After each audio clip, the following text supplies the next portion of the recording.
Hello all, good morning. So welcome to Golgappa Gunda YouTube channel. ಇದು ನನ್ನ first blog and ನಾವಿವತ್ತು ಬಂದಿದ್ದೀವಿ ಆಮೆಗುಂಡಿ ರೆಸಾರ್ಟ್ಗೆ. ಇದಿರೋದು ಕನಕಪುರ ಹತ್ರ. ಸೊ ಇಲ್ಲಿ ಬಂದಿರೋ ರೀಸನ್ ಏನಂತ ಅಂದರೆ ಸುಮ್ಮನೆ ಚಿಲ್ ಔಟ್ ಆಗೋದಕ್ಕೋಸ್ಕರ ಅಲ್ಲ. ಇಲ್ಲಿ ಬಂದಿರೋದು ಆ್ಯಕ್ಚುಲಿ ನನ್ನ ಫ್ರೆಂಡ್ ಅಣ್ಣನ ಮಗು ಬರ್ತ್ಡೇ ಇದೆ, ಅದಕ್ಕೋಸ್ಕರ ಇಲ್ಲಿಗೆ ಬಂದಿದ್ದೀವಿ. ಆ್ಯಂಡ್ ಇಲ್ಲಿ ರೂಮ್ಸ್ ಎಲ್ಲ ತುಂಬ ಚೆನ್ನಾಗಿದೆ ಆ್ಯಂಡ್ ಇಲ್ಲಿ ಸ್ಟೇ ಕೂಡ ಅವೈಲೇಬಲ್ ಇದೆ. ಮೀನ್ಸ್ ನೀವು ಟೆಂಟಲ್ಲಿ ಇರ್ತೀನಿ ಅಂತಂದರೆ ಟೆಂಟ್ ಕೂಡ ಅವೈಲೇಬಲ್ ಇರುತ್ತೆ, ಅಥವಾ ಸಪ್ರೇಟ್ ರೂಮಲ್ಲೇ ಇರ್ತೀವಿ ಅಂತಂದರೆ ರೂಮ್ ಕೂಡ ಅವೈಲೇಬಲ್ ಇರುತ್ತೆ. ಆ್ಯಂಡ್ ಇದು ನನ್ನ ಫ್ರೆಂಡ್ ವಿದ್ಯಾ ಅಂತ. ಸೊ ಇವ್ರ ಅಣ್ಣನ ಮಗು ಬರ್ತಡೇಗೋಸ್ಕರನೇ ನಾವು ಇಲ್ಲಿಗೆ ಬಂದಿರೋದು. ಅಲ್ಲಿ ಆಲ್ರೆಡಿ ಬರ್ತ್ಡೇ ಪಾರ್ಟಿಗೆಲ್ಲ ರೆಡಿ ಆಗ್ತಾ ಇದೆ. ಈಗ ನಾವು ರೆಡಿ ಆಗೋಕ್ಕೆ ಹೋಗಬೇಕು. So let's go. ಈಗ ರೂಮ್ಗೆ ಹೋಗಿ ಅಲ್ಲಿ ರೆಡಿಯಾಗಿ ಅಲ್ಲಿಂದ ಹೊರಡ್ತೀವಿ ನಾವು. ಓಕೆ, ಈಗ ವಿದ್ಯಾ ರೆಡಿ ಆಗಿದ್ದಾಳೆ ಆ್ಯಂಡ್ ಇವಳ ಮೇಕಪ್ ಮತ್ತು ಹೇರ್ ಸ್ಟೈಲ್ ಆರ್ಟಿಸ್ಟ್ ನಾನೇ.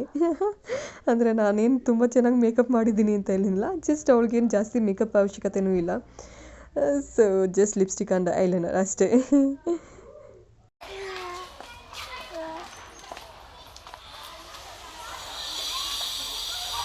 ಸೊ ನಮ್ಮ ವಿದ್ಯಾ ಅಂತೂ ಇವತ್ತು ಫುಲ್ ಮಿಂಚುತ್ತಿದ್ದಾಳೆ. ವಿದ್ಯಾ, ಹೇಗೆ ಅನ್ನಿಸ್ತಿದೆ? ಆ್ಯಂಡ್ ನಿನಗೆ ನಿನ್ನ ಚೈಲ್ಡ್ಹುಡ್ ಎಲ್ಲ ನೆನ್ಪು ಬರ್ತಿದ್ಯಾ? ನಮ್ಮ ಚೈಲ್ಡ್ಹುಡ್ಡಲ್ಲಿ ರೆಸಾರ್ಟ್ ಅಂತ ಕಾನ್ಸೆಪ್ಟೇ ಇರಲಿಲ್ಲ. 50 ಪೈಸೆ ಚಾಕ್ಲೇಟ್ ಅಲ್ಲ?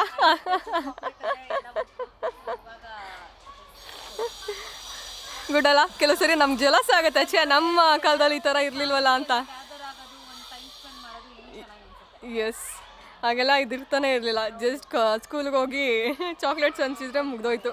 ನಂದಂತೂ ಅದು ಇಲ್ಲ. April holidays, summer holidays, chocolate ಹಂಚೋಗಿರಲಿಲ್ಲ. ಇನ್ನು ನಾನು ಪಾಪು ಸ್ವಲ್ಪ ಹೊತ್ತು ಉಯ್ಯಾಲೆಯಲ್ಲಿ ಆಟ ಆಡಿಕೊಂಡು ಕೇಕ್ ಕಟ್ಟಿಂಗ್ ಹತ್ರ ಹೋದ್ವಿ. ಆ್ಯಕ್ಚುಲಿ ವೇದ್ ಅವರಪ್ಪ, ಅಂದರೆ ಬರ್ಡೇ ಬಾಯ್ ಅವರಪ್ಪ ಬಂದು ನನ್ನ ಡಿಗ್ರಿ ಲೆಕ್ಚರರ್. ಅವ್ರ ಮೂಲಕನೇ ನನಗೆ ವಿದ್ಯನ್ ಪರಿಚಯ ಆಗಿತ್ತು. ಸೊ 10 ವರ್ಷದ ಮೋರ್ ದ್ಯಾನ್ 10 ಇಯರ್ಸ್ ಫ್ರೆಂಡ್ಶಿಪ್ ಅನ್ಬೋದು ಈಗ.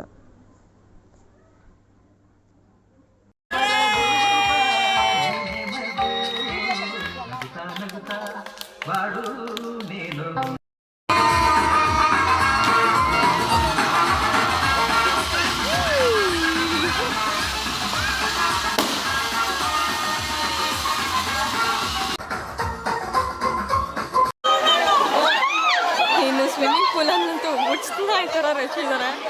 ಇದನ್ನು ನೋಡ್ತಿದ್ರೆ ನನಗೆ ನಿಜವಾಗ್ಲೂ ಕಾಲಿಕ್ಕೂ ಮನಸ್ಸು ಬರ್ತಾಯಿಲ್ಲ. ಸೊ ವಾಪಸ್ ಬೇರೆ ಗೇಮ್ಸ್ ಹತ್ರ ಹೋಗೋಣ ಅಂತ ಅಂದ್ಕೊಂಡಿದ್ದೀನಿ.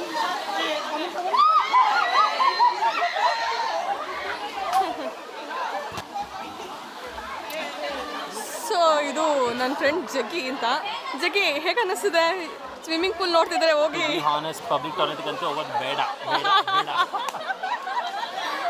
ಅಲ್ಲ, ಒಂದ್ಸರಿ ಹೋಗಿ ಡೈ ಹೊಡೆದ್ಬಿಡ್ವಾ? ತುಂಬ ಅಂದರೆ ತುಂಬ ಜನ ಇದ್ದಾರೆ.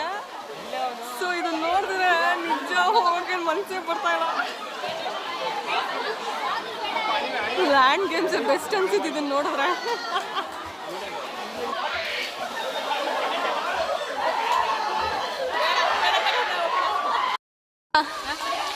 ಯಾಕೆ ಸ್ವಿಮ್ಮಿಂಗ್ ಪೂಲ್ಗೆ ಹೋಗಲ್ವಾ? ತುಂಬ ಜನ ಇದ್ದಾರೆ, ಎಲ್ಲ ಅಲ್ಲೇ ಹುಚ್ಚಾಗಿರ್ತಾರೆ.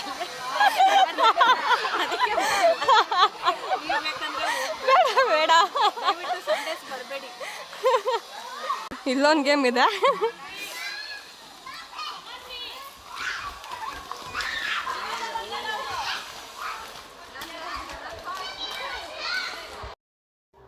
ಹಲೋ ಅಲ್ಲ, ಇನ್ನು ನಾನು ಪಾಪು ಸ್ವಲ್ಪ ಹೊತ್ತು ರೆಸ್ಟ್ ಮಾಡೋಣ ಅಂತ ರೂಮಿಗೆ ಬಂದ್ವಿ. ಅವನು ಇವಾಗ ಆ್ಯಕ್ಟಿವ್ ಆಗಿದ್ದೇನೆ. ಅಲ್ಲಿ ಆಚೆ ಇದ್ದಷ್ಟು ಸ್ವಲ್ಪ ಡಲ್ಲಾಗಿದ್ದ, ಜನ ನೋಡಿ ಸ್ವಲ್ಪ ಗಾಬರಿ ಆಗಿದ್ದ. ಬಟ್ ಇವಾಗ ಆ್ಯಕ್ಟಿವ್ ಆಗಿ ಆಟ ಆಡ್ತಿದ್ದಾನೆ.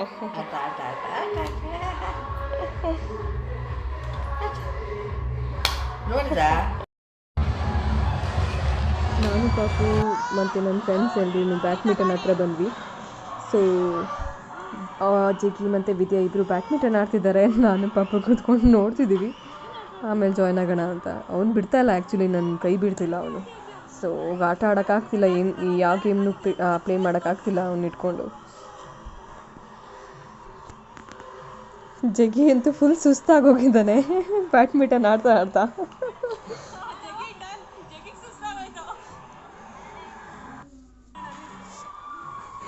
ಇನ್ನು ಅಲ್ಲಿ ಆ್ಯಕ್ಚುಲಿ ರೈನ್ ಡ್ಯಾನ್ಸ್ ನಡೀತಿದೆ. ಆ ರೈನ್ ಡ್ಯಾನ್ಸ್ ಅಲ್ಲಿ ಸಾಂಗ್ ಆಡ್ತಿದ್ರೆ ಅದು ನಾವೆಲ್ಲ ಇಲ್ಲಿ ಡ್ಯಾನ್ಸ್ ಮಾಡ್ತಿದ್ದೀವಿ. ಇದನ್ನು ಡ್ಯಾನ್ಸ್ ಅಂತ ಅಂತೂ ಕರೆಯಲ್ಲ, ನಮ್ಗಿಂತ ಬೆಟರಾಗಿ ಜಗ್ಗಿನೇ ಡ್ಯಾನ್ಸ್ ಮಾಡ್ತಿದ್ದಾನೆ.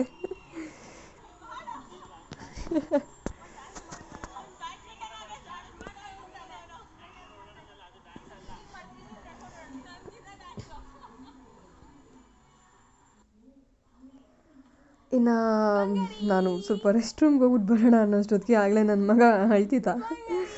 ಸೊ ನಾನು ನೋಡಿದ ತಕ್ಷಣ ಅವನ ಎಕ್ಸ್ಪ್ರೆಷನ್ ತುಂಬ ಚೆನ್ನಾಗಿರುತ್ತೆ ಒಂದು 5 ನಿಮಿಷ ಆ ಕಡೆ ಈ ಕಡೆ ಹೋಗ್ಬಿಟ್ಟು ಬಂದಾಗ.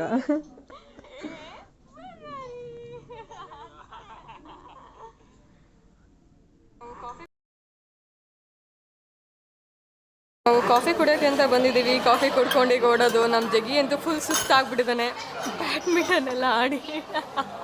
ಆಡಿದ ಒಂದೇ ಗೇಮು, ಅದರಲ್ಲೇ ಫ್ಲಾಟ್.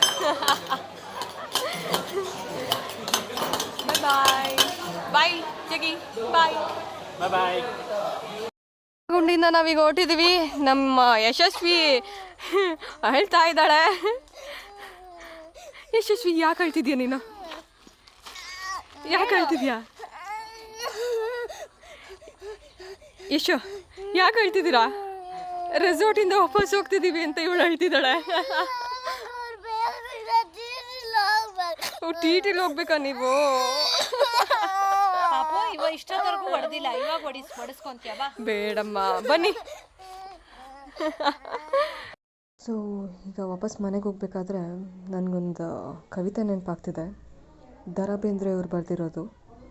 ಹುಚ್ಚನಂತಿರು ಪೆದ್ದನಂತಿರು ನೀನು ನೀನಾಗಿರು, ಗುರಿ ಎಡೆಗೆ ಹೆಜ್ಜೆ ಹಾಕುತ್ತಿರುವ ನಿನ್ನ ಅರಿಯದವರಿಗೆ ಸಾಧನೆಯ ಶಿಖರದೊಂದಿಗೆ ಪರಿಚಯವಾಗುವಂತಿರು.